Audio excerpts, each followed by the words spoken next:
Bonjour, ici Mélanie Raymond pour CIGM TV. Avec la crise immobilière qui a frappé les États-Unis, nous avons beaucoup entendu parler des saisies hypothécaires. Quoique cette situation soit beaucoup moins fréquente au Québec, il arrive que des propriétaires soient dans l'obligation de remettre les clés de leur propriété à leurs créanciers. Pour en savoir plus sur les transactions impliquant ces propriétés, je rencontre Maître Nathalie Ricard, qui est notaire et professeure au Collège de l'immobilier du Québec. Maître Nathalie Ricard, bonjour, merci d'être avec nous aujourd'hui. Ça me fait plaisir. Maître Ricard, dans quel contexte un prêteur hypothécaire va-t-il saisir une propriété?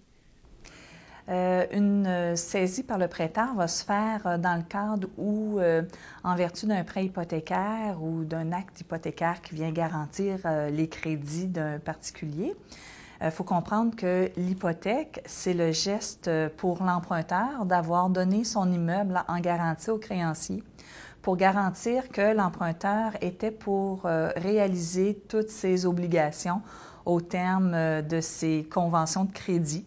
Ces conventions de crédit peuvent être tout simplement un prêt, ça pourrait être une marge de crédit garantie par l'hypothèque qu'il a donnée sur sa propriété. Alors, pour donner ouverture au recours hypothécaire du créancier sur l'immeuble en question, il faut d'abord et avant tout que le débiteur, l'emprunteur, soit en défaut de remplir ses obligations. Donc, la première chose, il faut qu'il soit en défaut. Un défaut pourrait être tout simplement de ne pas faire ses paiements régulièrement, d'avoir manqué à un ou quelques paiements. C'est son défaut parce que au terme d'un contrat hypothécaire, il y a plusieurs obligations que le débiteur, l'emprunteur doit remplir. Il doit maintenir ses assurances habitation en vigueur tout au long de l'hypothèque. Il doit entretenir sa propriété, payer ses taxes municipales scolaires. Il doit être solvable. Si jamais une faillite survenait, c'est un cas de défaut également. Alors, en cas de défaut, il faut que le prêteur hypothécaire, dans un premier temps, envoie un préavis à l'emprunteur. C'est un préavis de 60 jours. On laisse 60 jours à l'emprunteur pour remédier au défaut. On lui explique son défaut dans le préavis. On lui laisse 60 jours pour corriger la situation. Ou bien, on lui demande, s'il est impossible de corriger la situation dans les 60 jours, on demande à l'emprunteur de faire un délaissement volontaire de l'immeuble, c'est-à-dire de remettre la propriété de l'immeuble, la possession de l'immeuble au créancier.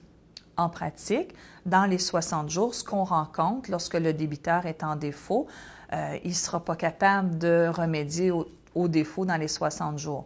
Donc, s'il n'a pas remédié au défaut dans les 60 jours et qu'il n'a pas délaissé volontairement l'immeuble en faveur du créancier, l'étape suivante, le créancier va devoir aller chercher un jugement dans lequel on va forcer l'emprunteur, le débiteur, à quitter l'immeuble. On va forcer le débiteur à remettre la propriété de l'immeuble au créancier. Ce jugement de titre devient à ce moment-là le titre d'acquisition du créancier hypothécaire. On appelle ça un jugement de prise en paiement parce que le créancier hypothécaire en matière résidentielle a le droit à 2 recours hypothécaires. Il y en a 4 dans la loi, mais si on se trouve qu'en résidentiel, il n'y a que 2 recours en résidentiel qui peuvent être utilisés. Donc, il y a la reprise la prise en paiement qui permet au créancier, en obtenant son jugement, de devenir propriétaire de cet immeuble-là et par la suite de revendre cet immeuble-là sur le marché. Le deuxième recours que le créancier aurait pu choisir, plutôt que de faire la prise en paiement, le créancier aurait pu choisir d'aller chercher un jugement pour ordonner la vente sous contrôle de justice de cet immeuble-là. Le créancier, lorsqu'il va choisir le recours qu'il désire, va regarder la situation de l'immeuble. Parce que si le créancier hypothécaire n'est pas un créancier hypothécaire de premier rang, s'il prend l'immeuble en paiement, il va se trouver à devoir assumer les hypothèques qui ont un rang supérieur à la sienne. Alors, ce n'est pas toujours avantageux pour le créancier hypothécaire, dans ce cas-là, de faire une prise en paiement. Il va peut-être opter davantage pour la vente sous contrôle de justice, où là, l'immeuble sera vendu par un officier désigné par le jugement pour la vente en justice et le produit de la vente sera distribué parmi les créanciers selon leur ordre de préférence. Et notre créancier se ferait payer selon son rang, dépendamment s'il détenait une hypothèque de premier ou deuxième ou troisième rang sur l'immeuble.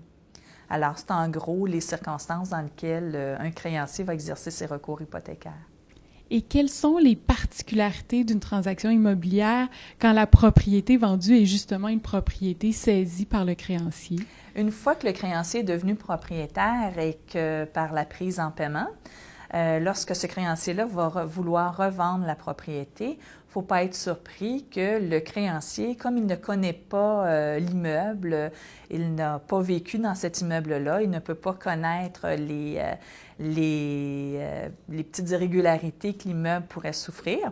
À ce moment-là, il est toujours de pratique courante que le créancier va désirer vendre l'immeuble sans garantie légale.